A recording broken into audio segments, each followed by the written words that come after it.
অনেকটা বিনা মেঘে বজ্রপাতের মতোই বিশ্ব রাজনীতিতে তোলপাড় সৃষ্টি করেছেন ডোনাল্ড ট্রাম্পের একসময়ের প্রধান কৌশলী স্টিভ ব্যানন। সরাসরি ইসরায়েলি প্রধানমন্ত্রী বেনিয়ামিন নেতানিয়াহুর ছেলে এবং মধ্যপ্রাচ্যের প্রভাবশালী রাজ পরিবারগুলোকে লক্ষ্য করে কড়া হুঁশিয়ারি ছুড়ে দিয়েছেন তিনি।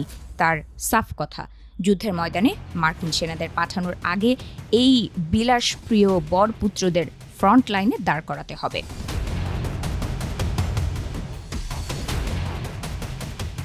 ব্যাননের ক্ষোভের মূল লক্ষ্য এখন মিয়ামিতে অবস্থানরত ইসরায়েলি প্রধানমন্ত্রীর ৩৪ বছর বয়সী ছেলে ইয়াইর নেতানিয়াহু। ২০২৩ সালের ৭ অক্টোবর থেকে ইসরায়েল যুদ্ধে থাকলেও ইয়াইর ফ্লোরিডায় আয়েশি জীবন কাটাচ্ছেন। ব্যানন তার জনপ্রিয় পডকাস্ট ওয়ার রুমে গর্জে উঠে বলেন, নেতানিয়াহুর ছেলেকে কালই মিয়ামি থেকে লাথি মেরে বের করে দাও, ওকে ইউনিফর্ম পরিয়ে প্রথম সারির যোদ্ধাদের সাথে ইরানে পাঠিয়ে দাও। এই নাটকীয় বক্তব্যের প্রেক্ষাপট আরও গভীর। সম্প্রতি খবর ছড়িয়েছে, ইরান ও আমেরিকার মধ্যে স্থলযুদ্ধ শুরু হলে ইসরায়েল কোনো সেনা পাঠাবে না। এই খবরটি মূলত ব্যাননকে খেপিয়ে তুলেছে। তিনি মনে করেন, ইসরায়েল ও আরব দেশগুলোর পর্দার আড়ালে থেকে আমেরিকাকে যুদ্ধে উস্কে দিচ্ছে, অথচ নিজেদের রক্ত ঝরানোর সময় তারা হাত গুটিয়ে বসে আছে। ব্যানন শুধু ইসরায়েল নয়, আরব পুত্রদের প্রতিও চরম কটাক্ষ করেছেন। তিনি বলেন, আরবদেরও চাই, আমি চাই, ওরাই সামনে থাকুক। লন্ডনের ক্যাসিনো আর আমোদ প্রমোদ ছেড়ে ওদের নিজেদের মাটির লড়াই লড়তে হবে।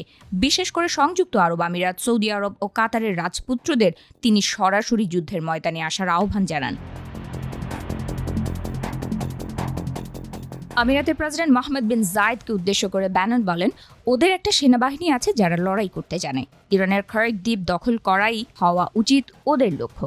মধ্যপ্রাচ্যের দেশগুলো যখন আমেরিকার উপর ভরসা করে ইরানের বিরুদ্ধে আক্রমণাত্মক অবস্থান নিচ্ছে, ঠিক তখনই ব্যাননের এই বিস্ফোরক মন্তব্য মার্কিন জনমতের একাংশের ক্ষোভকেই যেন প্রতিধ্বনিত করল।